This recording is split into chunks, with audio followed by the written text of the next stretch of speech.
Assalamualaikum warahmatullahi wabarakatuh. Yang kami hormati Ibu Rahmi Dwi Febriani MPD serta teman-teman yang kami banggakan. Kami dari kelompok 12 akan mempresentasikan hasil diskusi kami yang berjudul Transfer dalam Mengajar.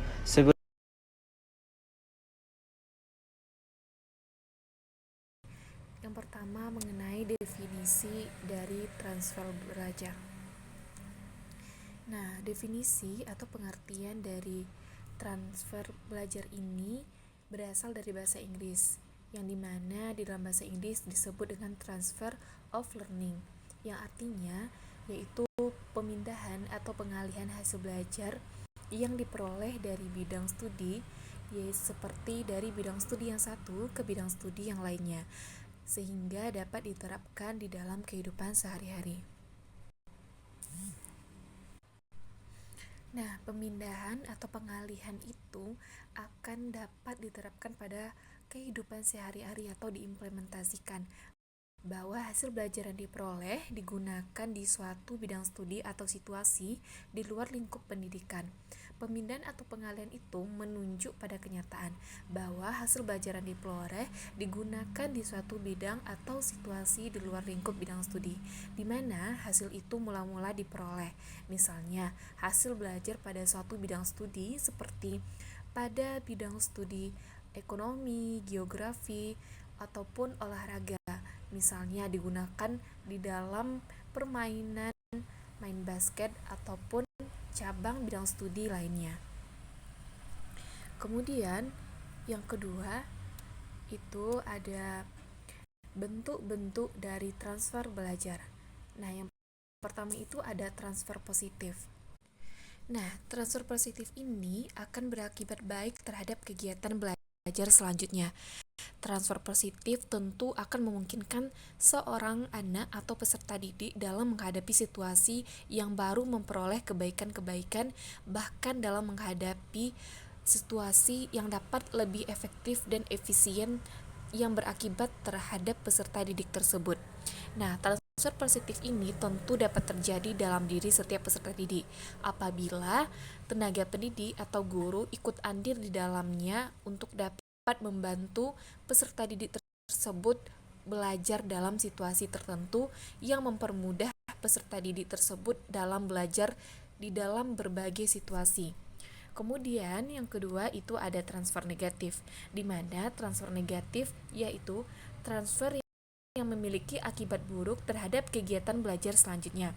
Nah, transfer negatif dapat dialami peserta didik bila ia belajar dalam situasi tertentu yang memiliki pengaruh merusak terhadap keterampilan atau pengetahuan yang dipelajari dalam situasi-situasi yang lain.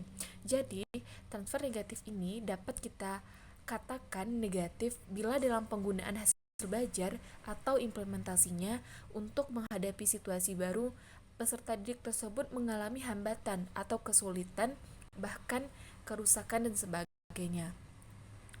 Kemudian ada transfer vertikal.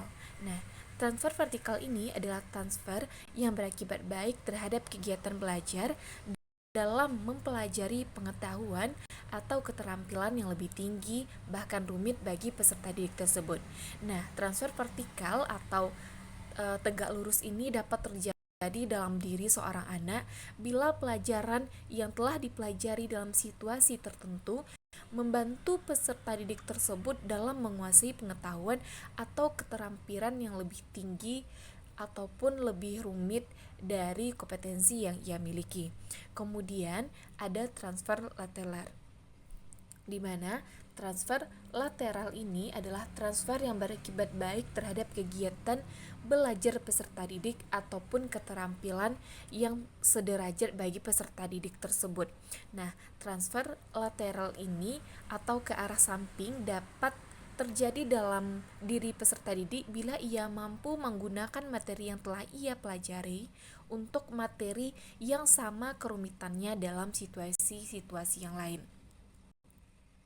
Selanjutnya, di sini saya akan menjelaskan mengenai teori proses transfer belajar.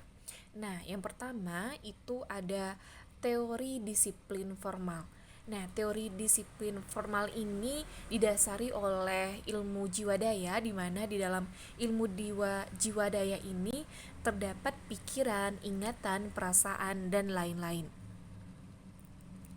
Nah, suatu daya jika sudah baik karena latihan-latihan, maka daya-daya itu akan baik dalam menghadapi situasi baru.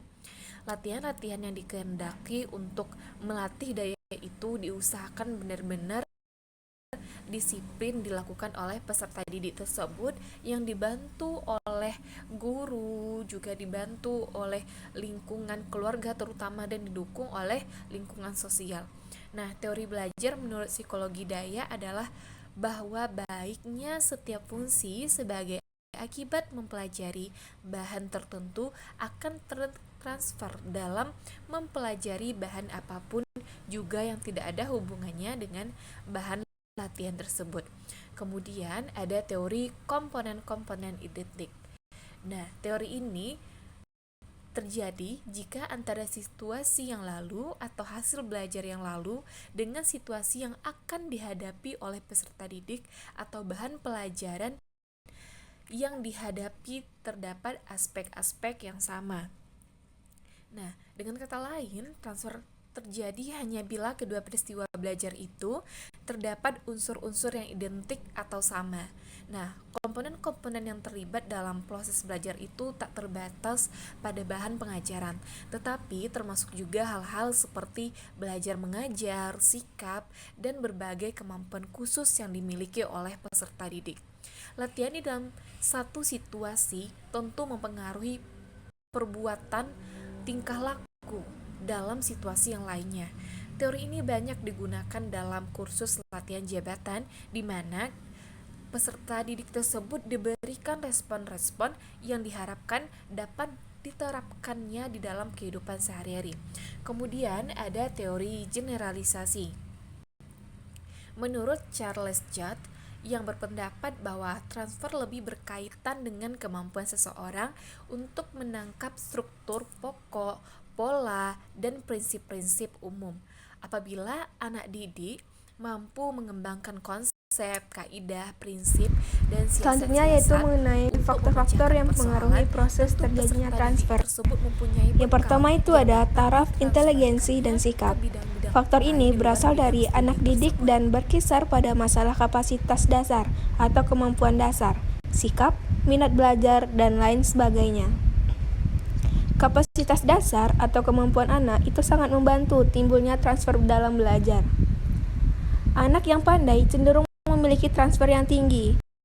Siswa yang belajar dengan inisiatif untuk menggunakan hasil belajarnya baik dalam rangka bidang studi maupun di luarnya, yang termotivasi, yang merasa senang dalam belajar di sekolah dan mampu mengelola dengan baik dan secara mendalam, akan jauh lebih siap untuk mengadakan transfer belajar dibandingkan dengan siswa yang kurang termotivasi, kurang senang, dan kurang mampu mengelola dengan baik. Selanjutnya yaitu ada metode guru dalam mengajar. Proses belajar di sekolah berlangsung dalam interaksi dengan tenaga yang mengajar, yang berlangsung dalam kelas dalam proses belajar mengajar. Guru yang berusaha mengajar dengan fungsional yaitu menghubungkan hasil belajar di bidang studi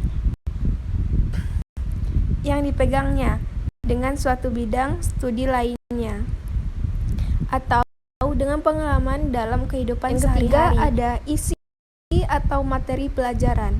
Faktor ini berasal dari mata pelajaran itu sendiri. Apabila mata pelajaran yang satu dengan yang lain memiliki hubungan, maka akan cenderung menimbulkan transfer. Misalnya, perbuatan jenis belajar tentang gizi ke perbuatan jenis belajar memasak menimbulkan transfer yang tinggi. Yang keempat yaitu proses belajar. Transfer belajar baru dapat diharapkan terjadi setelah siswa mengolah materi pelajaran yang sungguh-sungguh, yaitu dalam rangka fase yang ketiga. Keberhasilan dalam pengelolaan itu sendiri pun tergantung pada kesungguhan motivasi belajar atau fase pertama dan kadar konsentrasi terhadap unsur-unsur yang relevan atau fase kedua. Maka, siswa yang kurang melibatkan diri dalam proses belajar, kurang cermat dalam persepsi, dan kurang mendalam dalam mengolah materi pelajaran. Tidak dapat diharapkan akan mengadakan transfer belajar biarpun sebenarnya akan kemungkinan. Semua ini berkaitan pula dengan tata cara belajar atau teknik-teknik studi. Makin baik tata cara itu, maka makin meningkat pula keinginan siswa akan Demikian mengadakan transfer presentasi dari belajar. kelompok kami mengenai transfer dalam mengajar. Kami berharap penjelasan yang kami sampaikan bisa menambah pemahaman teman-teman tentang pentingnya proses transfer dalam pembelajaran. Terima kasih atas perhatiannya dan waktunya. Wassalamualaikum warahmatullahi wabarakatuh.